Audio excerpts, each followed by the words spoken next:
Donc pour nous, le MSC, je vous l'avais dit ici, fait peser deux menaces essentielles sur le processus au Cameroun. La première menace, elle était juridictionnelle. Le Conseil constitutionnel vient de l'éteindre.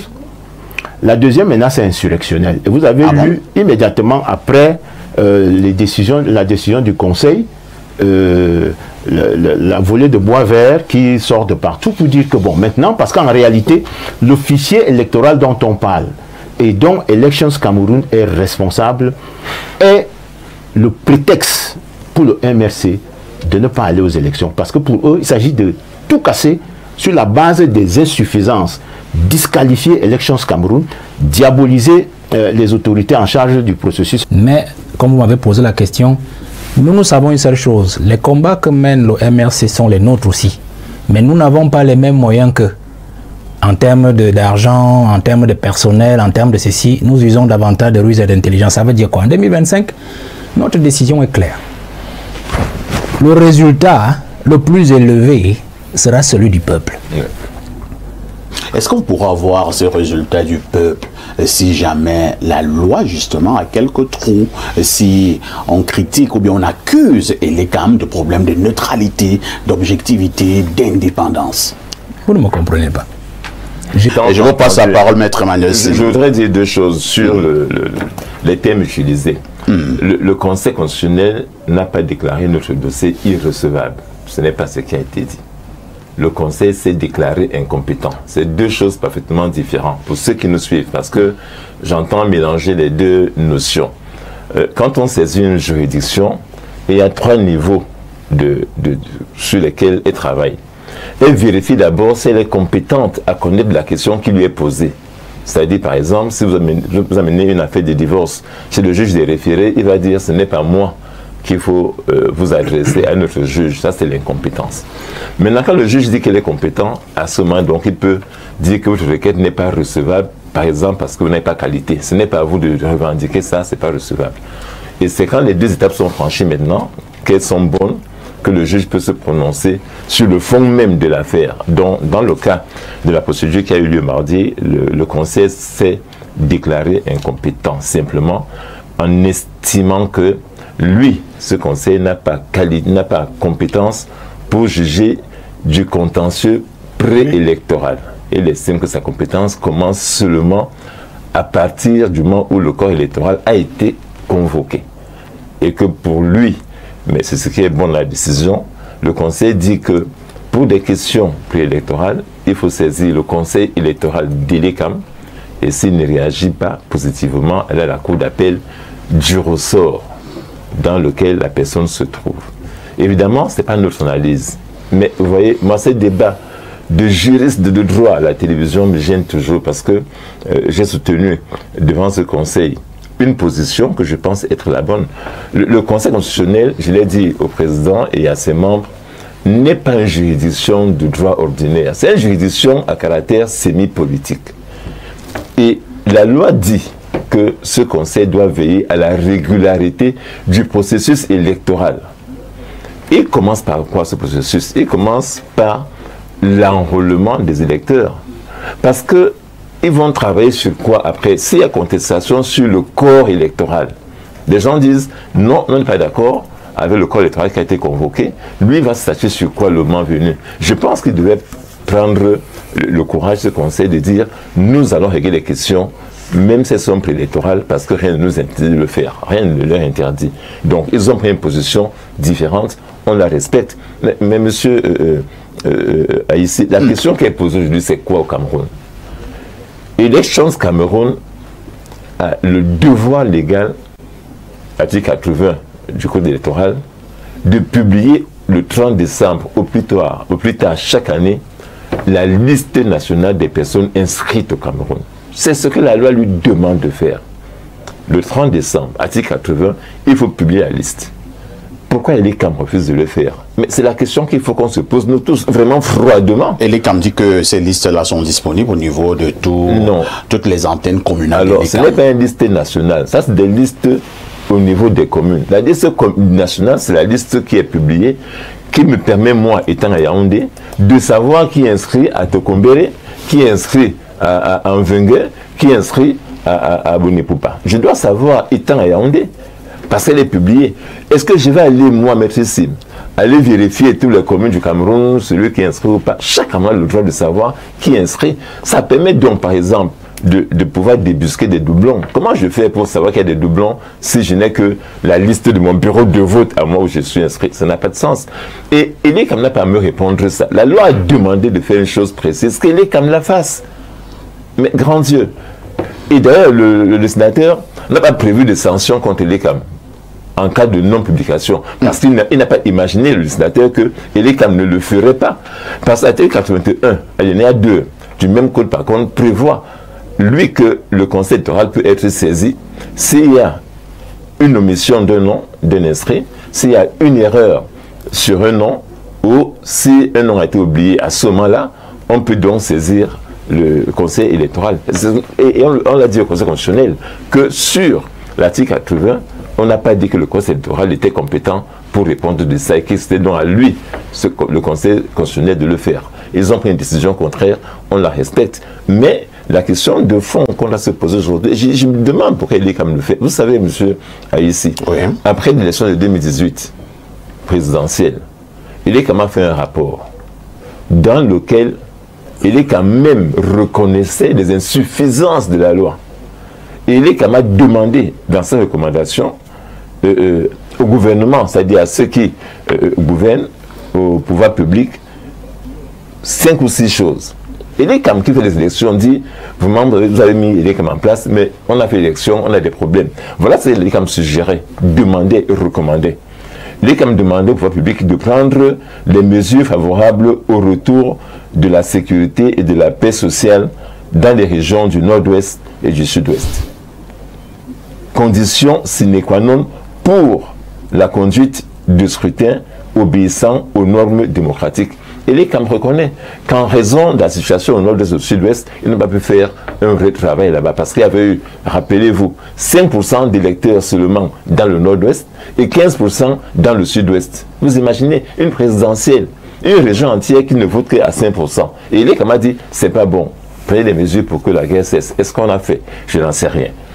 Chacun le dira. Deuxième mesure recommandée par Elé Kam, réviser le code électoral. Elé Kam l'écrit noir sur blanc.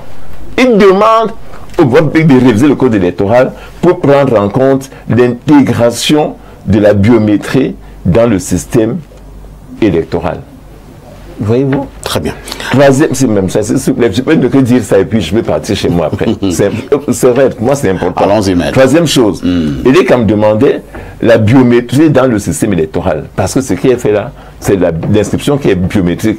Elé Kam demandait qu'elle soit générale pour que même quand on va voter, à 18h15, il y a les résultats parce que c'est biométrique.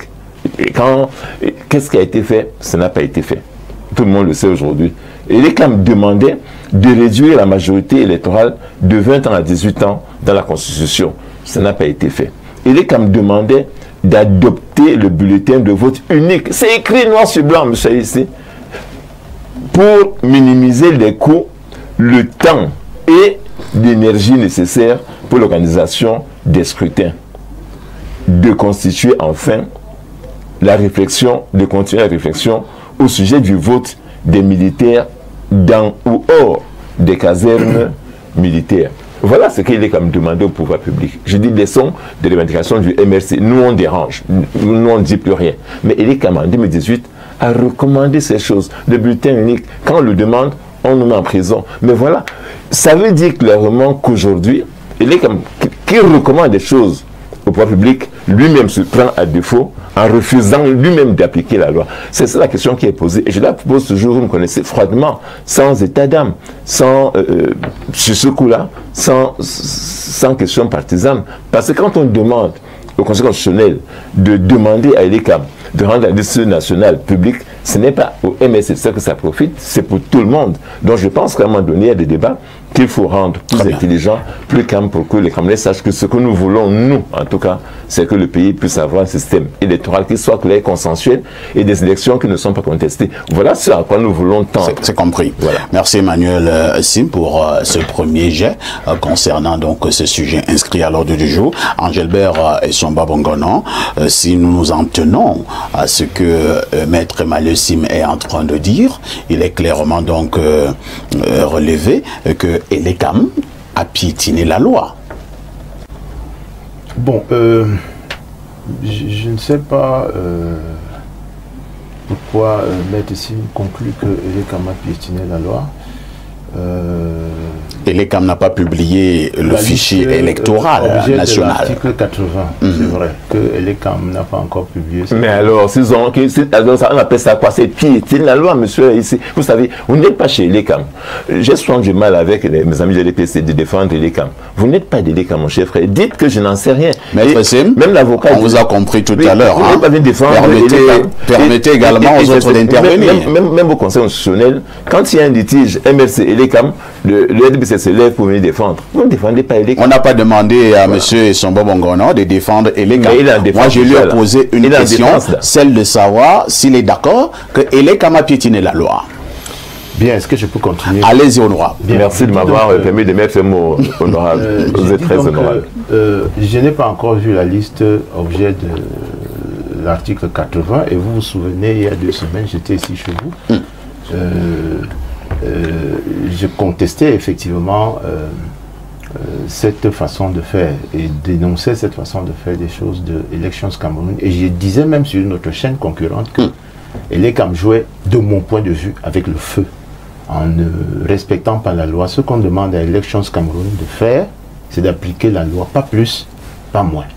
Première chose. Deuxième chose, le Conseil constitutionnel a suffisamment été clair dans sa décision. Et je ne sais pas pourquoi Maître Sim ne veut pas vous dire la vérité. L'article 10 de la loi portant code électoral donne la compétence de ces opérations préélectorales. Parce qu'il faut le dire comme ça, parce que le processus électoral au Cameroun, ce n'est pas un bloc d'activités et d'actes soumis à un seul régime juridique. Le législateur a bien séparé les opérations préélectorales, celles qui relèvent donc de la compétence du Conseil électoral, de Elections Cameroun, et des tribunaux administratifs. C'est l'article 10 qui le dit.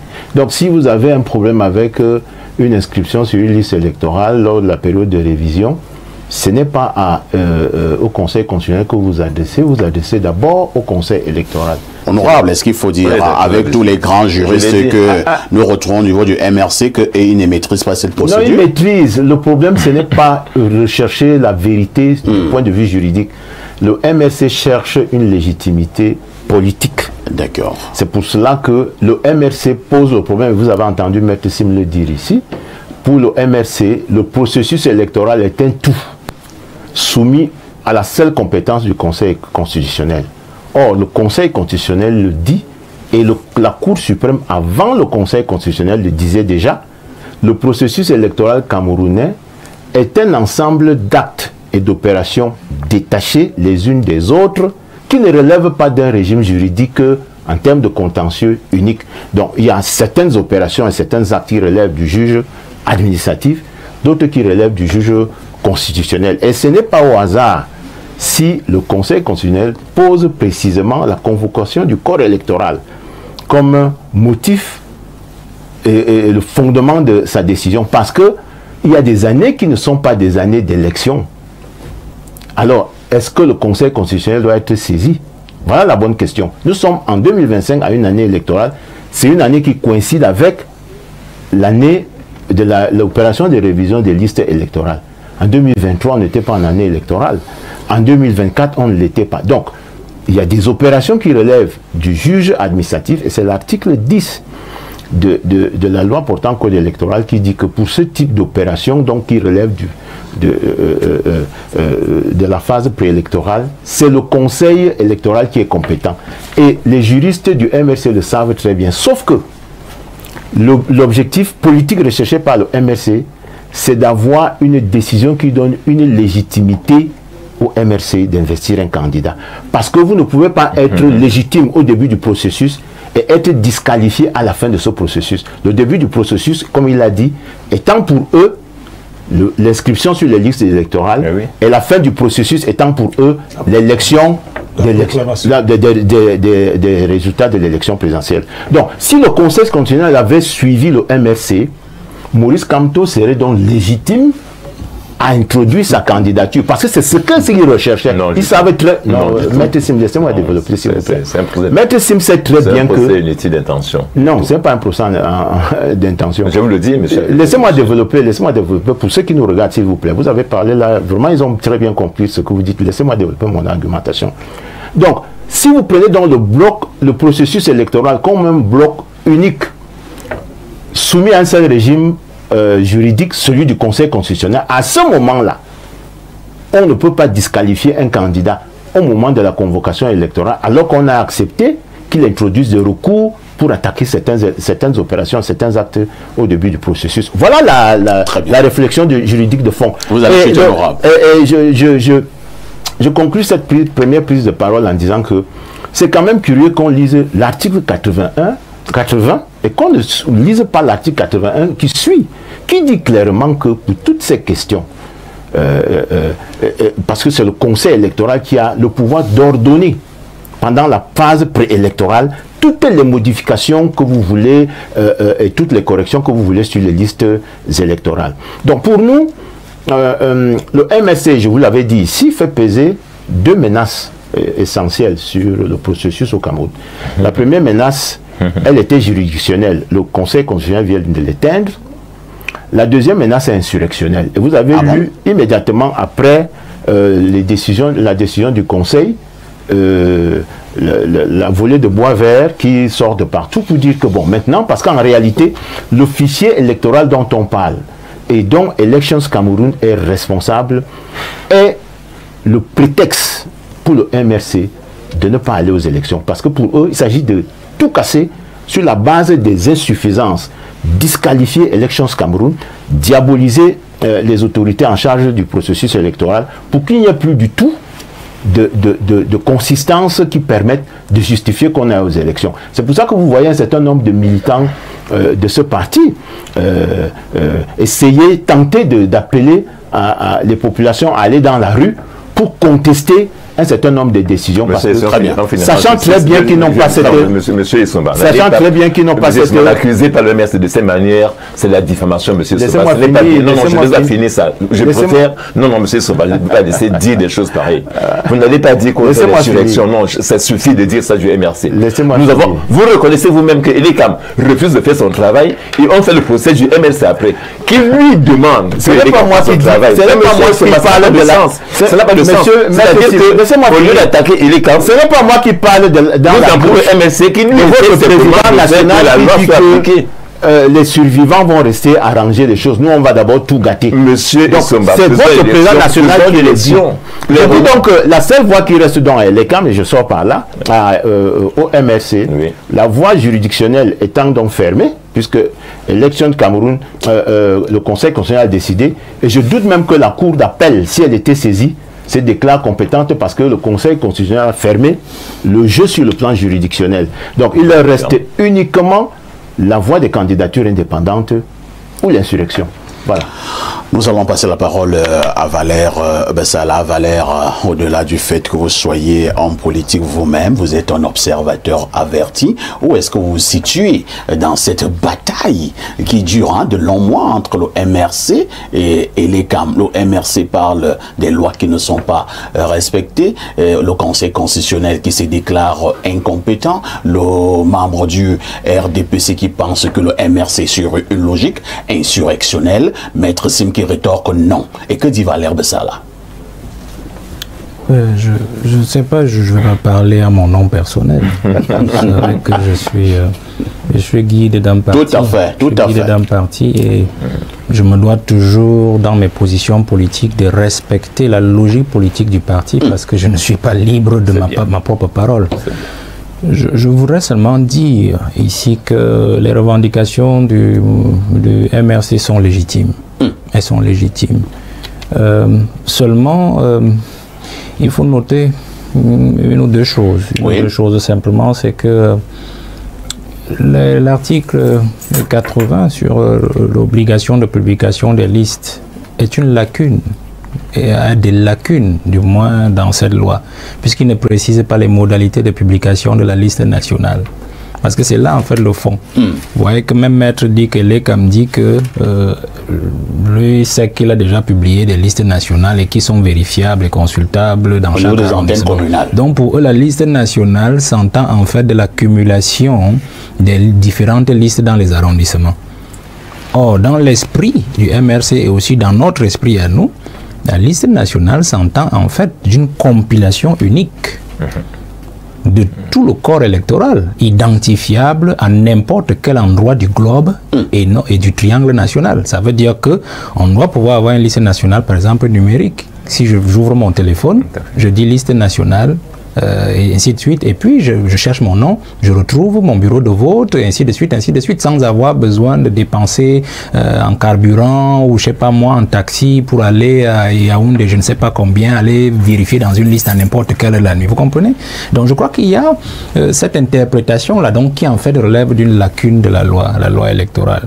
Maintenant sur le combat. Pour moi, pour nous autres, je crois que quand les autres, ils s'invitaient pour la modification du corps électoral, je crois qu'il y avait plusieurs partis, ils ne nous avaient pas invités. Ils ne nous avaient pas invités. Ils vous ont simplifié?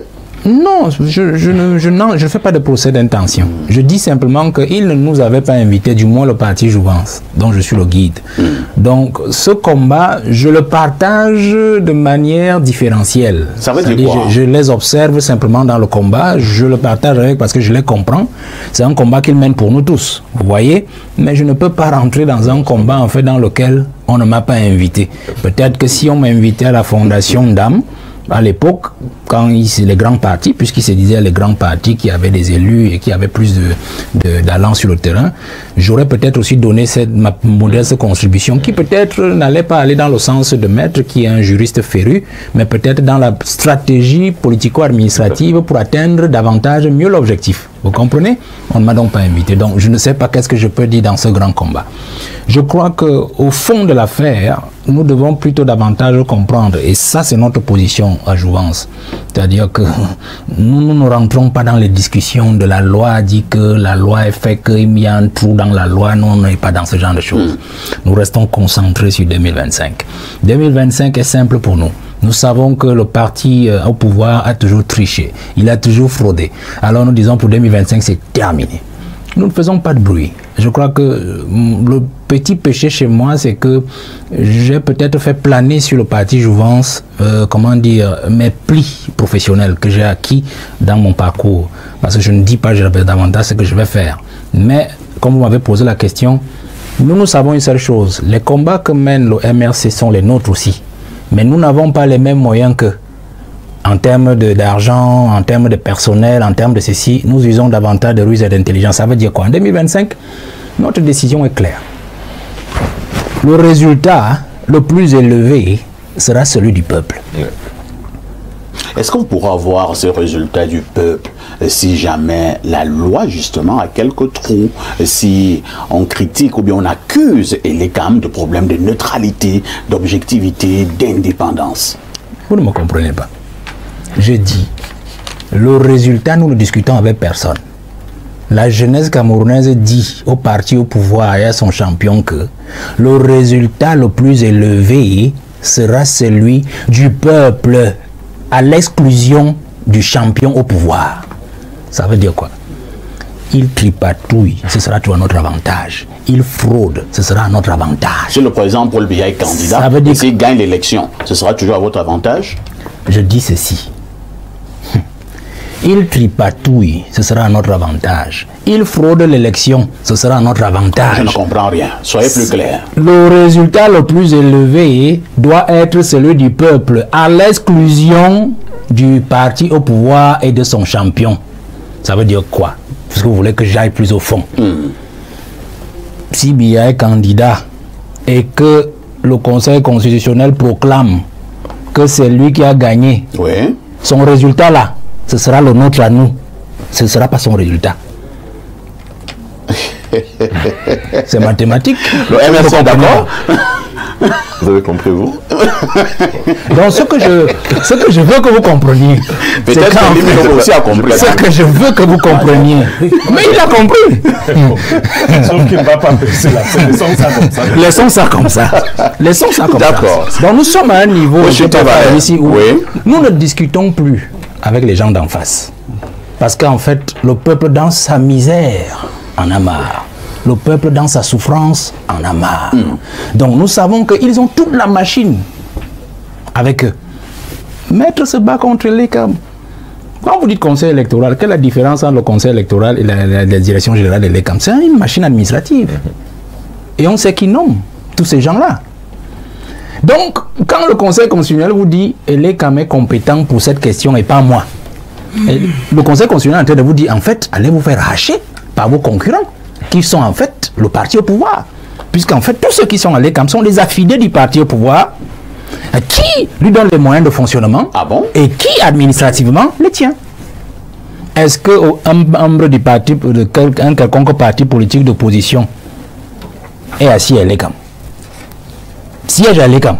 Vous connaissez un seul membre d'un parti d'opposition qui siège à l'ECAM? Toujours est-il que certains est-ce que les modalités... membres du RDPC ont démissionné? Est-ce que les modalités... L'actuel des choses, les membres de l'ECAM sont censés être neutres. Ils sont censés. Est-ce que... Vous avez donc répondu même à votre question, ils sont censés.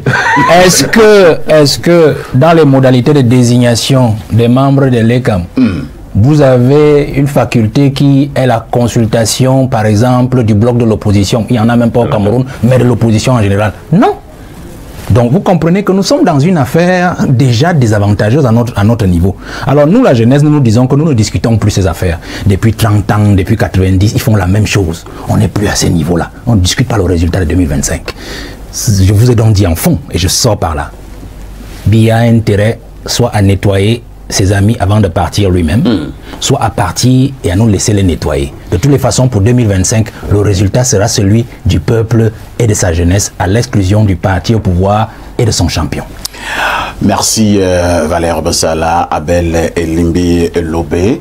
Au-delà de tout, tant que le président de la République, son Excellence Paul Biya, nommera, pas seulement Paul Biya, disons le président de la République nommera les membres de l'ECAM et qu'il pourra les révoquer quand il veut et comme il veut, on a l'impression qu'il y aura toujours un véritable problème de neutralité et d'indépendance de cet organe, pourtant en charge de réguler l'élection présidentielle et les autres élections au pays. C'est humain. C'est humain que les choses soient comme ça. Si vous avez un organe qui est chargé d'organiser une compétition et que l'un des acteurs de la compétition décide de la nature de cet organe, il est normal que les autres se plaignent. C'est humain. Mais est-ce que si on enlève le RDPC, que nous on arrive, on est sûr qu'on va changer ça? Je n'en sais rien. Voilà. C'est pour ça que ce débat est superfétatoire. Il y a de nombreux pays où l'opposition est arrivée au pouvoir. Il n'a pas changé les institutions qu'il critiquait.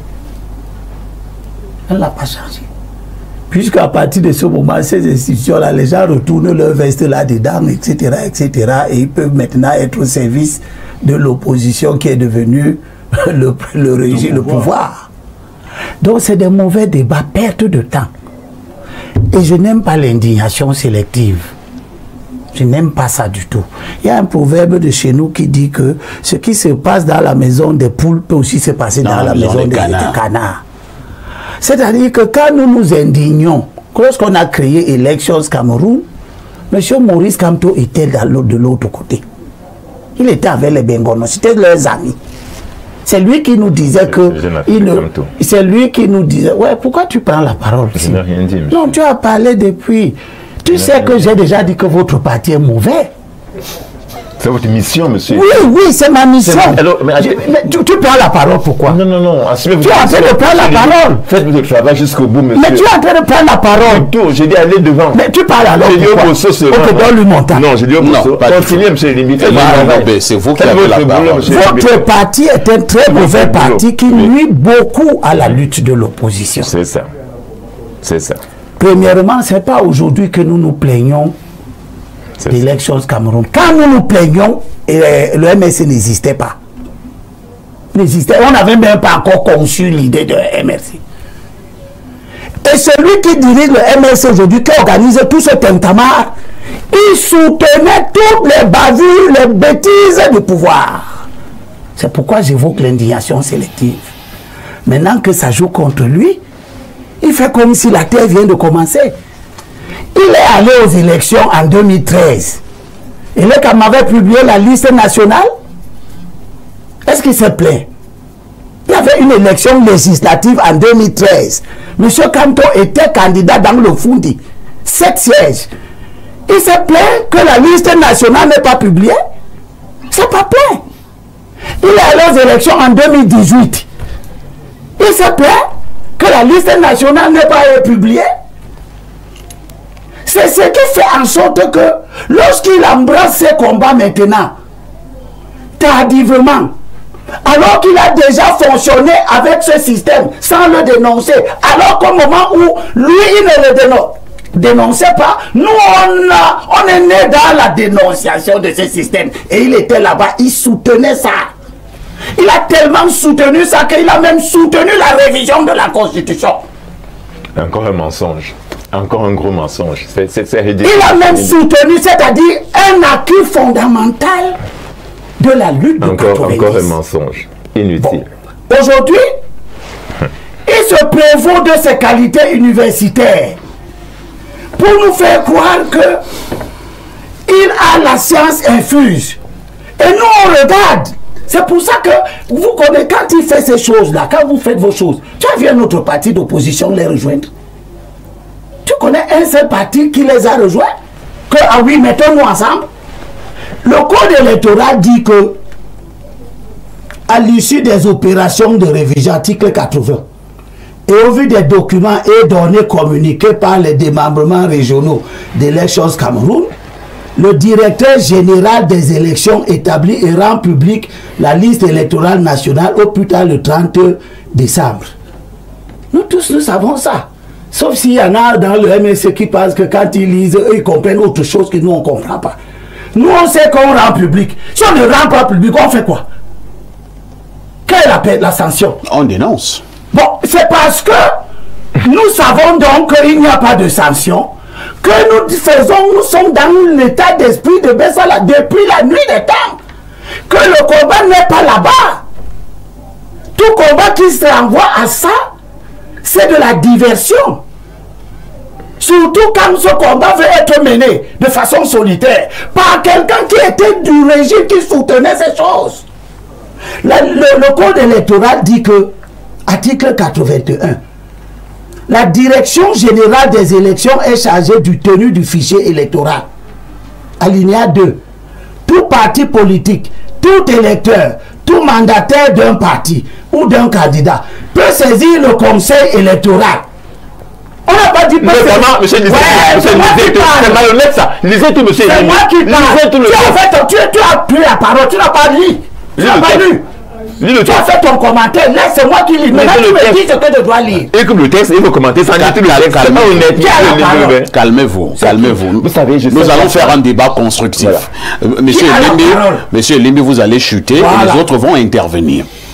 Donc, le code électoral, dont les savants du MRC, anciens soutiens du régime, se prévaut d'avoir la connaissance particulière, dit ici que le candidat peut saisir le conseil électoral, pas le conseil constitutionnel, de toute demande en réclamation ou contestation relative notamment à une omission, voilà, une erreur, voilà, ou une inscription d'un électeur, voilà, plusieurs fois sur la liste électorale nationale. Puis, 3 et dernier, en cas de rejet de la demande, fait donc auprès du conseil électoral, l'intéressé peut former un recours devant la cour d'appel du ressort. C'est-à-dire quoi? Pour le petit physicien en français facile que je suis, si c'est à Douala 5 que vous avez remarqué une faute, vous saisissez la cour d'appel de laquelle dépend Douala 5. Il n'y a pas une cour d'appel nationale. Si vous saisissez la cour d'appel pour la liste électorale nationale, vous voyez que vous courez dans le sac. Mais comme disait Bengono, et je suis d'accord avec lui, cet activisme supposé juridique du MRC, depuis qu'il le mène, je remarque qu'il n'a rien gagné. Parce que celui qui vous parle là, c'est quelqu'un qui a fait annuler les élections à Douala 5. Hein. Moi, j'ai fait annuler les élections en 2007. Moi aussi, à aider à M. Libé, on était SDF. Tu étais au MRC. J'étais au SDF. Depuis que tu es parti au MRC, ton cerveau a pris l'eau. C'est ça que je te dis. C'est le tien. Tu es mon camarade. Non, monsieur. Quand nous luttions, il y avait la méthode. Mais comme tu étais avec nous, non, il n'était pas. C'est toi qui me dis. Mais comme tu étais là, monsieur. C'est toi qui parles du MRC. Ah, ben voilà, soyez honnête jusqu'au bout. Parce que quand tu parles de 90. Après 90, il a vu que le RDPC est bon. Il est parti collaborer. Il n'a jamais été. Nous, en 90, après 90, nous sommes restés dans la maison pour garder, souffrir, continuer la lutte. Il est parti, il a mangé. Quand on l'a enlevé de la table, il s'est souvenu que l'opposition peut lui servir de tremplin pour revenir. Et c'est pour ça que votre combat tonitruant, désorganisé, désordonné, avec des tas de lacunes. On t'a dit tout à l'heure que tu demandes qu'on te poursuive parce que tu étais en France, à la Cameroun diaspora, machin. Je vais donc te dire. Vous étiez aussi, M. Libé. Je vais te dire, je vais avant vous. Vous étiez même... Oui, là, je te dis. C'est le même CPD. Pas la même chose, non. Pas la même chose. Je vais te dire. Quand on m'a... Cette organisation des Camerounais de la diaspora m'a invité en 2011, elle n'était pas sous l'emprise des gens qui sont devenus la base. Et tous ceux qui ont été dans l'organisation de mon voyage en 2017, ils sont tous partis de là. Ils sont tous partis de là. Les États-mais, tous les Sawa quasiment sont partis de cette affaire. États-mais Alexandre, Priso en Côte d'Ivoire. Tu ne sais rien toujours. Tu les connais pas. Tu les connais pas. Je vous dis donc que vous mentez le dimanche. Votre organisation, l'organisation qui vous a invité et celle qui m'a invité n'avait pas les mêmes orientations. D'accord. Maintenant, vous êtes parti marcher avec des gens qui cassent les ambassades. Vous marchez avec les gens qui empêchent les artistes de prester. Vous marchez avec les gens qui s'en vont nuire à la tranquillité du président de la République. Mais lorsque M. Nyat est en France, les mêmes ne viennent pas nuire à la tranquillité de Nyat. Oui, mais moi je vois les faits. Toujours. Est-ce que vous êtes parti de loger Nyat d'un hôpital? Vous les qui? Ou vous les gens des amis de la Cameroun Diaspora Corporation? Vous êtes parti, et bon, pas toi tu es à Douala. Ceux qui sont là-bas, qui bousculent Paul Biya, est-ce qu'ils sont partis bousculer Nyat un jour dans un hôpital? Merci Limbi Lobé. On va passer la parole à Pierre Blériot. Je n'aime pas l'indignation sélective. Calmons-nous, Pierre. Limbi Lobé, nous allons nous calmer. Non, je ne suis pas impatient. Je suis contre vous. Nous allons nous calmer. Vous êtes obligé d'être impatient. J'ai déjà dit que votre parti est une permise dans la lutte de l'opposition. S'il vous plaît, on vous a compris. Parlait de l'insurrection tout à l'heure. Vous êtes le seul parti qui, après une élection présidentielle à laquelle vous avez participé, vous avez décidé d'organiser un mouvement insurrectionnel.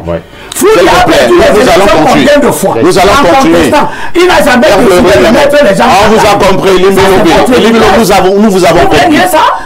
Soyons ordonnés sur ce plateau, s'il vous plaît. Pierre Blériot, j'ai fini de dire que vous êtes mauvais.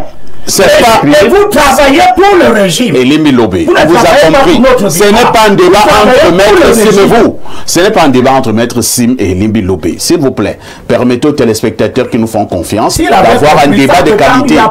Et Limbi Lobé, nous nous calmons. Maître Emmanuel Sim, on vous repasse donc la parole, cette fois-ci pour évoluer au niveau du débat. J'étais en train de faire comprendre qu'une liste a été rendue publique, avant même que la liste ne soit rendue publique. Je pense que Limbi va passer le temps à le dire ici, qu'il n'y a que 18 partis politiques qui peuvent investir en candidat à l'élection présidentielle de 2025 au Cameroun. Et sur cette liste des 18 partis politiques, il n'y a pas le nom du MRC. Est-ce qu'il faut finalement dire que le MRC pour 2025 est hors course? Monsieur oui.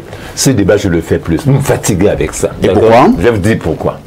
L'élection aura lieu en octobre. Tout à fait. Quand tu auras 300 voix ou pas, Il y en a qui disent qu'il n'aura pas, mais c'est pas important. C'est encore un débat. On attend le moment venu, on verra si les 300 signatures ou pas. Est-ce qu'il faut faire ce débat aujourd'hui en disant il ne peut pas les avoir avec certitude? Ça n'a pas de sens pour moi. Parce que les conditions pour être candidat, on les connaît. Et donc, le moment venu, vous verrez. Ce débat, c'est un. Donc, vous êtes donc d'accord que le MRC est hors course pour 2025? Non, s'il vous plaît, ne me concluez pas. Non, je vous pose une question. Donc, pourquoi vous énervez, maître? Je ne suis pas énervé, je suis très calme. Les téléspectateurs nous regardent. Est-ce que le MRC est hors course pour 2025? Votre question est celle-ci. Est-ce que vous dites donc, oui, j'enlève le donc. Voilà. Monsieur, maintenant, vous pouvez répondre. Monsieur ici. Oui. Je vous pose une question comme journaliste. Qui a sorti la liste des 18 partis? Les questions, c'est moi qui les pose. Est-ce que le MRC est en course pour 2025? C'est très important. Puisqu'on parle aujourd'hui de la compétence. Quel est l'organe qui est compétent dans ce pays pour dire la liste des partis qui vont aux élections?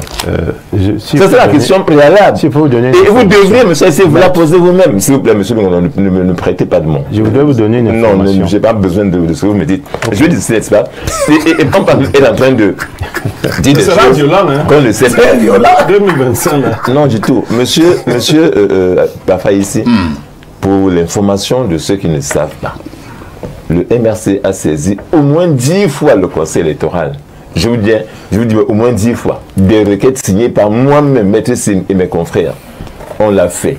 On vient vous dire qu'il fallait saisir. On a saisi le conseil électoral. C'est devant le mutisme qu'on s'est dit, mais qu'est-ce qu'on fait finalement? Vous allez à la cour d'appel. Voilà, c'est tout. C'est ce que le législateur a dit. Et vous n'êtes pas satisfait du comportement. Et je donne l'information à ceux qui nous regardent. À la cour d'appel. Que ceux qui nous regardent, s'il te plaît, tous les deux, j'ai la parole. Et après, tous les deux, monsieur Papa, s'il te plaît, j'ai la parole pour les deux. S'il vous plaît, c'est Maître Sim qui a la parole. Permettez à monsieur Maître Sim d'aller au bout de sa pensée. Allons-y, Maître Emmanuel. Le dans ces pays, c'est que les chimistes apprennent déjà le droit. Bien sûr. Le droit est si simple à apprendre que quand un chimiste veut l'apprendre, il apprend en une nuit. Le droit s'applique même à la chimie. Le Quel est le domaine de la vie qui n'est pas régi par la loi? Permettez à Maître Emmanuel Sim de reprendre la parole. Allons-y, Maître.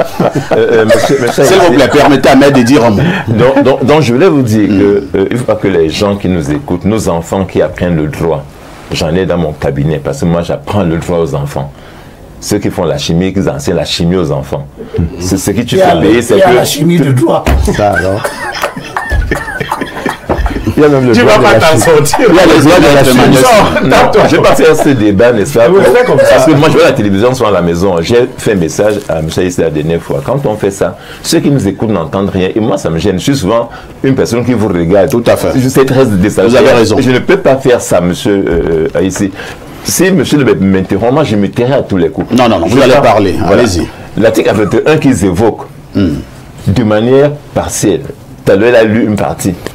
Vous dites dans quel cas le conseil électoral est compétent. On vous dit notamment en cas d'omission de nom, en cas d'erreur ou une inscription d'un électeur plusieurs fois sur la liste. L'article que vous visez vous donne exactement les cas dans lesquels même c'est quoi ce droit que vous voulez faire. Et les cas qui ne sont donc pas appartiennent à quel organe? Oh, l'article 21 ne dit pas que en cas de non-publication, aller au conseil électoral, mais même son liste. Donc la liste nationale, c'est de ça qu'on parle. Ouais. Donc je dis ceci. Il ne faut pas dire la loi, elle est biaisée, la loi est très claire. Et elle a cité les cas nommément pour lesquels le conseil électoral est compétent. Voilà le droit. Moi, je dis, je refuse. Et s'il y a de la passion anti-MRC, moi, je voudrais rester objectif et faire comme un homme de droit. Je vais donner une information à ceux qui nous regardent. Deuxième chose, j'entends dire qu'il y a une liste qui a été publiée. Et je demande donc, vous qui parlez de compétences, est-ce que c'est un citoyen lambda qui vous donne la liste des partis politiques qui doivent aller aux élections, présenter un candidat? Je demande maintenant quel est l'organe qui est capable de le faire. Vous me dites pas. Non, je dis ceci. Il y a des textes pour lesquels il y aura sûrement un débat juridique. La loi dit que le mandat impératif est nul. La Constitution le dit. Maintenant, il y a un débat qui est là aujourd'hui dessus pour dire que est-ce que un élu qui était élu sur la liste du SDF ou du LDPC, qui adhère au MRC, est-ce qu'on considère que le MRC a déjà un élu où on considère qu'il est toujours élu du parti d'avant. Et il y a une question qui est là-dessus aujourd'hui. Et je pense que c'est un très long débat. Permettez également à Valère Bessala le collègue, il n'est pas là pour le décor. C'est un débat purement juridique, de toute passion. Et moi, je solliciterais si vous pouvez le faire. Parce que les gens ne le savent pas ça, le Conseil constitutionnel est compétent pour donner des avis sur des cas de compréhension d'une loi. Peut-être qu'il faudrait qu'on saisisse le Conseil qui donne son avis. Parce qu'il y a deux avis différents. Et personne ne peut dire que c'est lui qui a raison. C'est compris. Donc, ce débat-là, je pense qu'il faut qu'on le fasse sereinement. Un homme de droit, pas avec les chimistes. Oh là là, d'accord. Oh là là. On va passer la parole à Valère Bessala. Valère Bessala, au-delà de tout ce juridisme, est-ce que nous pouvons quand même espérer que l'opposition puisse remporter pour une fois une élection présidentielle en l'état actuel des choses, avec les lois, les textes en vigueur, avec les CAM? Moi, je suis surpris que vous parlez des choses que tout le monde sait, que tout le monde peut vérifier. Nous, on n'est plus au niveau de débattre sur les lois. Vraiment, ce débat m'embarrasse parce que je vois Limbi, il a tout l'arsenal. Bon, nous, on n'est pas venu avec, mais il a bien fait de venir avec parce qu'on peut, on peut lui emprunter ça et on lit. Vous voyez? Nous, on n'est plus à ce niveau. Le système en place a déjà mis tous les leviers au top go de la fraude et de la corruption de 2025. Ce que l'ECAM fait là, c'est juste un rodage. On ne publie pas la liste, on observe les réactions. Il y a des noms on retranche de la liste et on les remet un mois après. C'est des tests. Le système que moi je suis quelqu'un du système, je le dis toujours, je sais comment ça fonctionne. Donc ils sont déjà sur les starting blocks de 2025. Ils rôdent la machine. Ce qu'on a fait au MR, c'est la liste, du moins, le titulaire de la publication de la liste des 18 partis que réclame Maître Sim. C'est clair. On vous fait publier ça par Cameroun Tribune, et puis ça fait jason dans la société, dans la presse, ainsi de suite. On sait qui on vise, on veut voir des réactions. On sait pertinemment que avoir des élus n'est pas la seule modalité qui peut autoriser un parti à présenter un candidat. Mais on vous dit quand même que sur un titre, voilà la liste des 18 partis autorisés à présenter un candidat pour 2018. C'est des tests. Alors, vous avez dit quelque chose là, il faut qu'on comprenne bien, parce que c'est un grand débat, même si Maître Sim ne veut pas que nous le fassions. Vous dites que la seule condition pour un parti politique de présenter un candidat à l'élection n'est pas d'avoir des élus. C'est ce que vous venez de dire? Mais c'est la loi est claire, non? Quand on dit que le parti politique qui veut présenter un candidat aux élections doit avoir des élus, s'il n'a pas des élus, le candidat peut rechercher les 300 signatures. C'est clair. C'est clair. Mais je dis que le fait pour un journal qui plus est à capitaux publics de sortir sur une page, voici la liste des 18 partis autorisés à présenter un candidat, c'est une information, non, Valère? C'est pas une information, monsieur. C'est pas une information. Peut-être pour le public qui n'a pas... C'est un teasing, mais peut-être pas pour les populations, monsieur Lambda, qui n'a pas la liste des partis en tête. Mais on sait que, quand on le dit, chacun va chercher son parti. MRC, c'est même chacun va chercher d'abord son parti pour dire que je suis même dans cette chapelle politique. Est-ce que nous aurons un candidat? Voilà. Conclusion, chacun en fonction de son appartenance dira je suis du. Donc, mon candidat, mon parti ne peut pas présenter mon champion. Le débat est lancé. Et conséquence, nous nous retrouvons devant vous en train de débattre de cela. Donc, la machine test, c'est la psychologie populaire que le pouvoir en place est déjà en train de tatillonner, de guillonner. Il faut faire très attention. Moi, je veux donc dire que nous ne nous situons plus à ce niveau. Vous parlez de l'opposition, vous comprenez?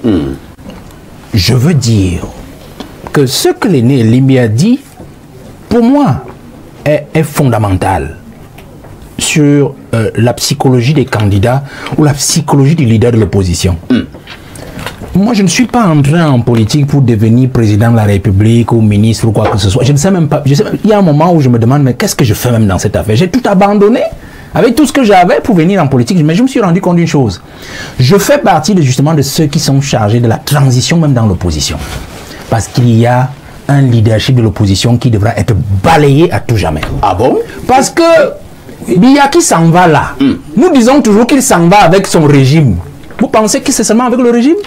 Biya partira même aussi avec son opposition à lui depuis 43 ans.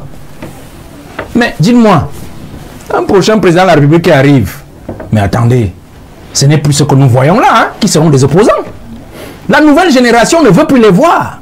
Parce que le 2025, c'est le dernier test de la vieille garde de l'opposition. Est-ce qu'il faut dire qu'il y a l'opposition de l'opposition? Non, je n'entre pas dans ce débat. Je dis 2025, c'est le dernier test de la vieille garde de l'opposition, c'est-à-dire des vieilles figures qu'on a toujours eues depuis 1980, 90, 2020, 2000, ainsi de suite. Vous comprenez? C'est-à-dire que si il nous faut rater ce virage de 2025, c'est terminé.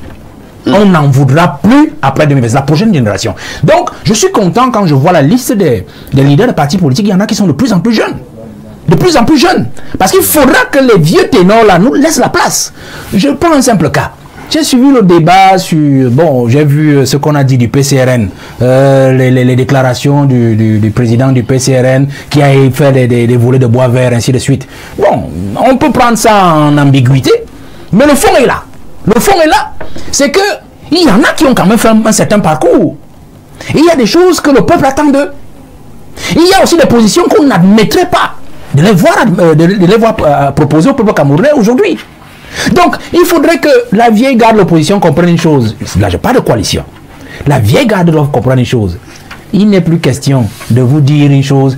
Non, nous ne coalisons pas parce que tel est noir, parce que tel est blanc. On coalise pour le bien du peuple. On ne coalise pas pour soi-même. On ne crée pas un parti politique pour devenir président de la République ou ministre. On crée un parti politique pour conquérir le pouvoir, pour le bien-être de la nation et du grand peuple. Ça veut dire quoi? Ça veut dire que ma petite personne en tant que leader ne peut pas avoir une prééminence sur les intérêts de la grande masse. On est 370 partis, moins le parti au pouvoir, moins une vingtaine. Il y avait un G20 en 2018. On peut dire 350 partis dans l'opposition. Est-ce qu'on peut avoir 350 présidents de la République? Ça veut dire qu'en fait, nous sommes là dans un concours, un test d'humilité pour 2025. C'est-à-dire que chacun doit comprendre que quelles sont mes positions, quelles sont mes forces, quelles sont mes faiblesses. Alors je me dis, est-ce que je peux me compléter? Est-ce que je peux compléter l'action de l'autre pour que nous puissions faire le bonheur du peuple? Voilà ce qui importe aujourd'hui. Donc il n'est pas question aujourd'hui pour qu'un candidat pense que parce que moi je suis suffisamment implanté, alors je ne dois pas aller vers. Parce que moi je suis suffisamment populaire, ou on parle de moi tous les jours et de mon parti, alors je ne peux pas aller vers. Nous devons nous mettre ensemble. Donc je sors en disant, monsieur Aïssi, pour que les jeunes qui nous écoutent aujourd'hui comprennent que nous donnons une dernière chance à cette opposition. Et ayant fait un peu de cette opposition depuis un bon bout de temps, je suis à 6 ans, je cours avec eux, je dois vous dire, parfois ici, que c'est pas facile. Cette opposition, et je l'ai toujours dit aux aînés, et je le disais encore à l'aîné Sambaka, il y a presque une semaine, on s'est vu, je lui ai dit, je ne veux pas savoir ce que vous avez fait dans le passé. Je ne veux pas savoir si vous avez dîné avec le pouvoir la nuit ou le jour. Ça ne m'intéresse pas. Ce qui m'intéresse, c'est de savoir si vous êtes capable, pour votre dernier combat, et je l'ai dit à l'aîné Sambaka, pour votre dernier combat, parce que j'estime que c'est votre dernier combat, de vous unir, de nous unir pour aller contre ce régime et contre celui qui dirige ce pays pour le plus grand bonheur de la jeunesse et du peuple camerounais. Parce que c'est ça l'essentiel. Asseyons-nous sur nos égaux. Et nous pourrons peut-être arriver au service de ce peuple. Merci Valère Bessala. Ça a tout l'air d'une plaidoirie.